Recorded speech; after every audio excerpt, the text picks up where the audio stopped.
guess the first thing I'd need to ask you is how the rebuilding process is going over there. Well, it's kind of on hold for right now because the city planners still haven't made a decision as to just exactly what it is they're going to allow the people who live in the area where I live to do with their properties. I mean, mine, I've taken out all of the stuff that was flooded inside of it and, as they say, gutted it out, taken all of the sheetrock, and it's down to the bare studs and everything, but we haven't started rebuilding because they put a moratorium on getting building permits until they make up their minds what they want to do with that area that we live in. Right. Luckily, though, for your own personal safety, I believe you were out of town at the time of the hurricane. Yes, I was, and I still am. I live about 63 miles away from New Orleans right now. Yeah. Are there signs at all that the music scene is starting to recover and get things happening again? Well, of course, the French Quarter is quite a few of the clubs in the French Quarter are up and running with some live music going on inside of it, and there's a few clubs outside of the French Quarter area that's doing okay. But as a whole, the city is still not quite back to where it was. Yeah. Let's talk about a more pleasant subject, music. When did you first discover your love for singing? Oh, God. I mean, I can't remember when I didn't enjoy singing. Ever since I was a wee kid that could hear sounds coming out of my mouth, I've always enjoyed singing. It was always there. Who were your musical heroes? I think I read somewhere that it was mostly male vocalists that were attracting your attention. Because that's all, at that time, that's all that I heard mostly. It was, like John Lee Hooker, Lightning Hopkins, Percy Mayfield, B.B. King. There was a few females in there. Ruth Brown was in there, Nellie Lutcher, Mahalia Jackson. There was a few, but overall, back in that time, most of the singers were mostly male singers. The few country singers that I knew, the only one that I can remember from that time would be Patsy Cline and some early Loretta Lynn and stuff like that. But, basically, when I was a little kid, we mostly heard the ones that I mentioned. Would you say you were a confident stage performer right from the start? Yeah, I was never afraid to be in front of an audience. I don't know if you would call it confidence or what, but I was never frightened by a lot of people, being a performer in front of a lot of people. I think it came from the fact that as a small child, I grew up in the church, and we were always asked to do little parts in front of the congregation. So, it became a natural thing for me. Now, you were a mother at a young age. Was it difficult for you at that time to focus on any career options at all, particularly a career in music? I didn't even think about having a career. I didn't realize that you could have a career. That's how naive I was. That was not something that I realized that you could actually make a living at it. I thought people did it because they enjoyed it the way I did it. I didn't have anyone guiding me in terms of saying, okay, you can do this and earn money doing it. That was one of the reasons when I got started in the business that I didn't know how much to charge, because I would never had any guidance in that category. Now, a story I'm sure you've told many times before, but I guess it's a defining moment in your career was a night back in the late 50s, I believe, when you got up to sing at a club where you were waitressing.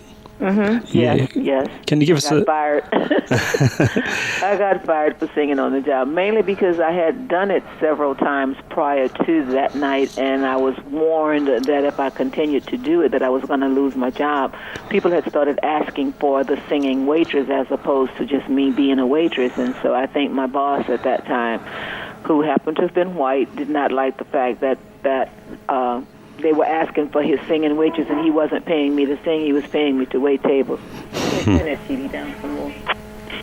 So I lost my job. And, of course, the gentleman whose band that I was working with, he hired me, and the rest is history. For sure is.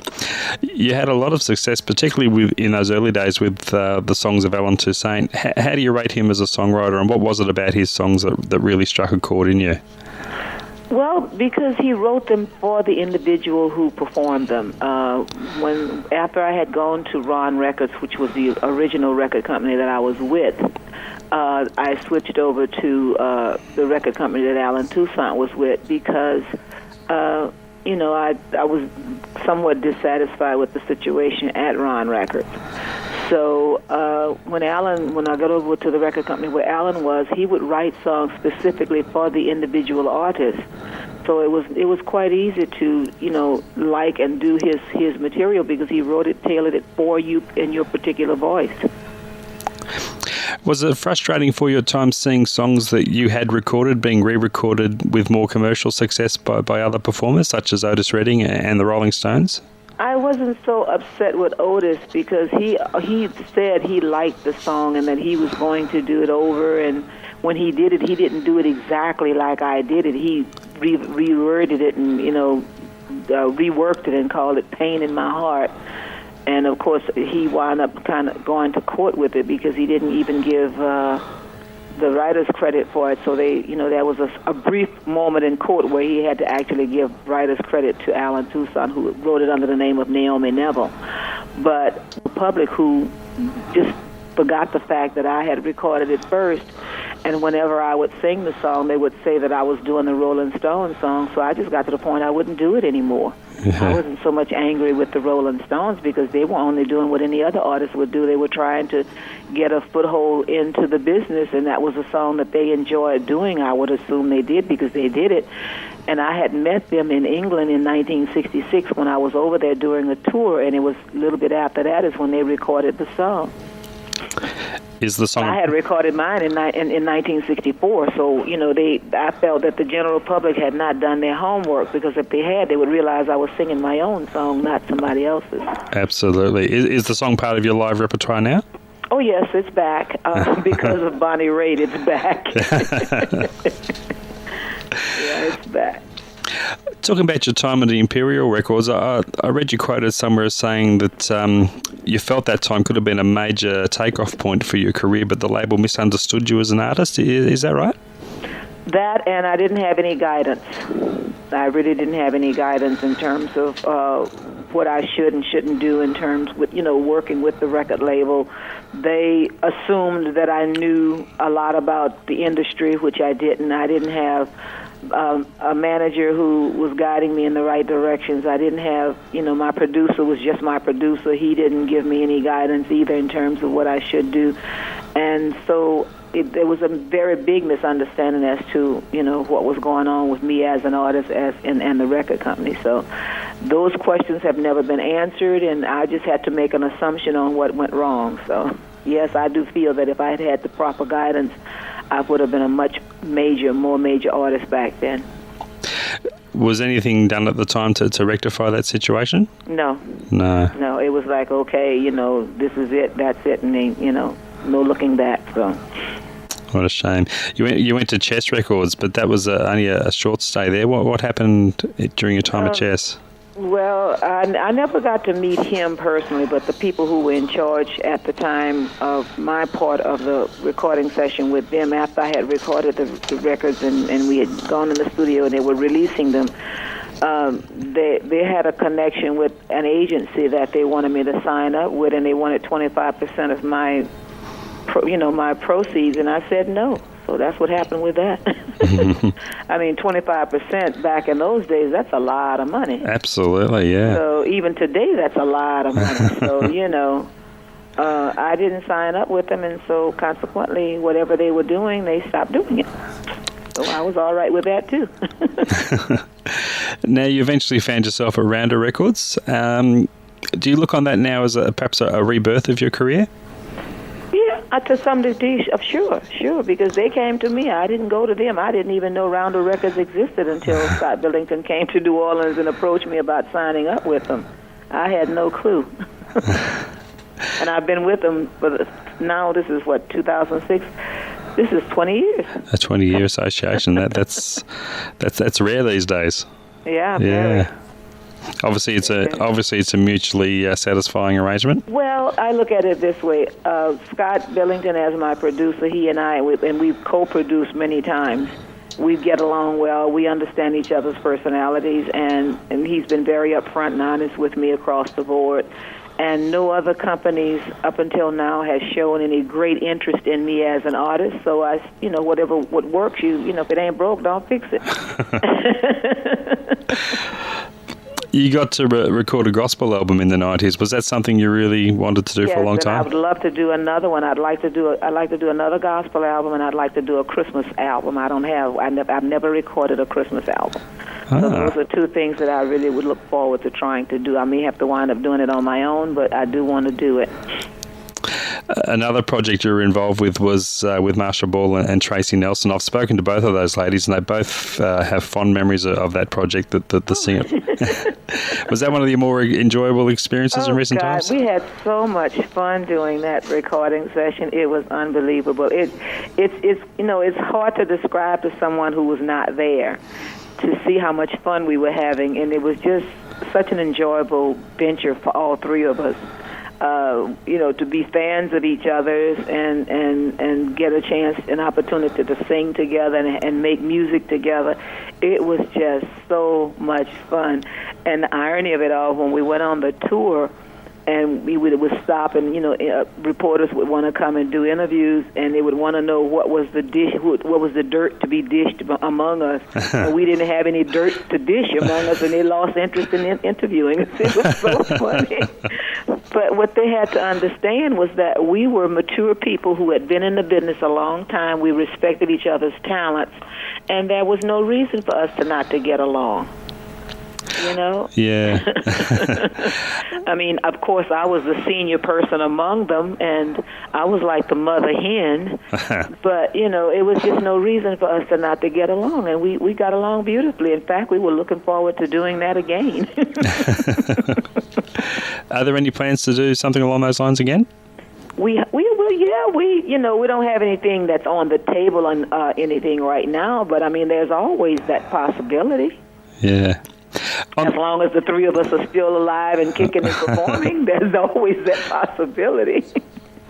On that particular tour, was it a nice break for you not to be centre stage, to share the limelight, I guess, with other performers? Oh, I had a ball. I've never had a problem with that, though. Yeah. I've never been one of those entertainers who had problems with sharing the stage.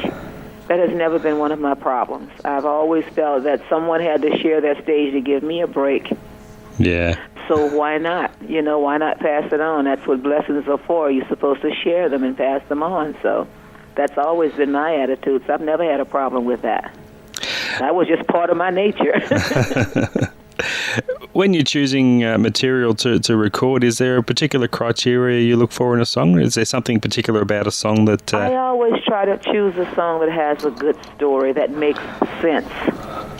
And I think that's the theory of among most recording artists. It has to make sense.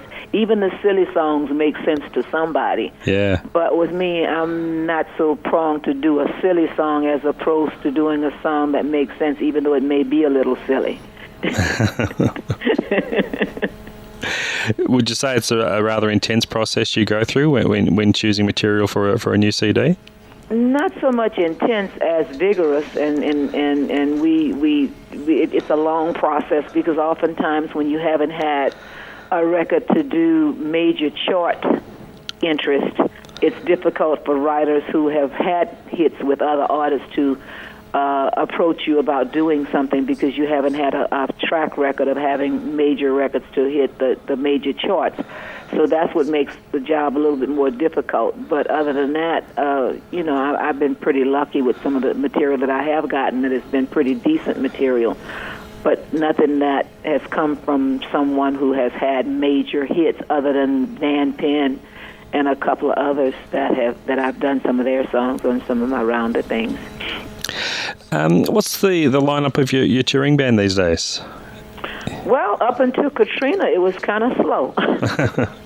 But since the storm, I've been getting some calls from various places that had not taken an interest before. So my work schedule is so far at this part of the year, it's looking pretty decent. I don't have any major tours that's going to take me away for like weeks and weeks and weeks, but I have some jaunts where I may run here for over the weekend or a couple of nights and back, or there a couple of nights and back, those sort of the dates that are coming up. And, of course, we're coming up on to the Mardi Gras season in New Orleans, where I have a couple of dates to play in New Orleans for the Mardi Gras season. So, the jobs are pretty good right now, but, this is a feast or famine kind of business. I don't know how long that will last, but I'm hoping it will continue throughout the year. But that's something you can't predict. Sure. And who is in your band these days? What's the makeup of the guys in your band? I have Emil Hall on saxophone, Percy Williams on trumpet, Robert Harvey on bass, Arthur Bell on guitar, Kim Phillips on keyboards, and Larry Campbell on drums. I had a drummer who had lived with me, had been my drummer for 27 years. He died 2 years ago. His name was Wilbert Whittle.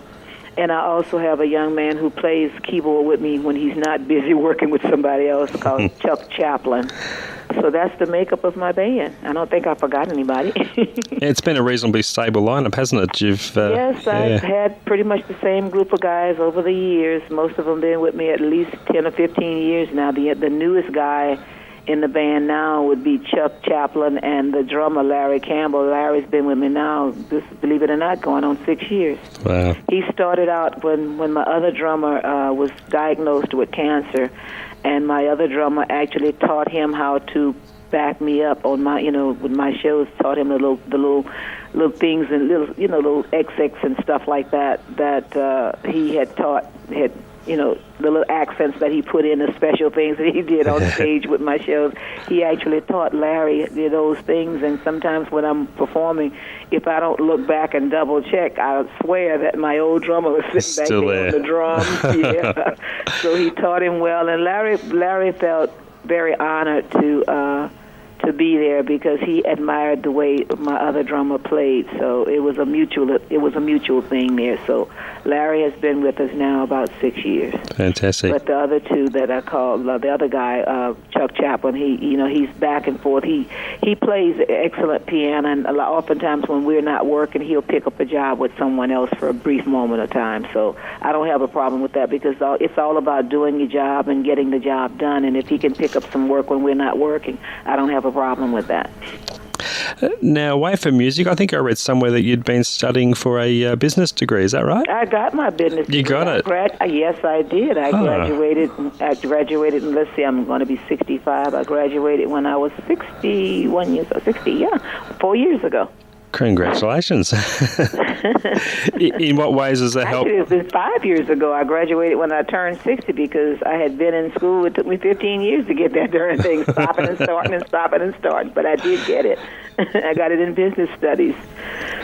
I sure did. Has there been any specific ways that it's helped you in application to your career? Oh, yes. I mean, it is a business, and you do have to keep up with your expenditures and the outlay that you put out in terms of, paying your musicians and keeping abreast of what's current and staying on top of the issues that matter in this business. So, yes, it has helped quite a bit. Plus, we had a nightclub, a bar and lounge in New Orleans that it came in handy for even doing the operations of that and keeping up with things pertaining to that business. So, yes, I've definitely paid off by doing that. Tremendous. And just to finish up, Irma, what would be your one key survival tip in the music business? Stay humble. Mm-hmm. That's one. I could give several, but that's one. Stay humble, because I've always felt that it's better to be nice than to be nasty, and it takes you a lot further than being nasty. I've been in this business now. This is my 46, 47, 48 years. Ooh. I found that being nice to people carried me a lot further than being nasty to people. And my fan base has been there, been constant and dedicated over these years. And if it had not been for the fan base that I have, I don't think I would have I know I wouldn't have a career. And, a lot of entertainers forget that without your fans, you don't really have a career. So if you don't have a following to buy your records and come see your shows, you're not an artist. Yeah. You're not a musical artist. So why treat the one group of people who are nice to you, why be nasty to them just because you can? That doesn't make any sense. So I've always said, I've always lived by the do unto others as you've had them do unto you, and I wouldn't want anybody to treat me mean and nasty, so I don't treat others that way, including my fans. That's fantastic advice. Irma, thanks so much for taking the time out very early in the morning for you over there. We do appreciate that. Oh, no, my pleasure. My pleasure. Best of luck with the remainder of the rebuilding process over there. We were all scanning the internet every day to find out if you were okay, and we're certainly glad that you were. Well, so far I am okay, and I appreciate the caring thoughts of everyone that has been. I've gotten a few emails from various people concerned, and I try to answer them as much as I can, as you noticed. And so I appreciate the fact that you guys had that much interest in me. So I hope one day to get to Australia. In fact, before Katrina, there was a scheduled trip for. Oh, was there? Yes, but it got put on the back burner. So I don't guess I'll get there anytime soon, but that's always the possibility. Yeah, sure. Better late than never, hey? That's right. Yeah. Okay, thanks a lot, Irma. You take care. You too. Okay, ta-da. Bye-bye.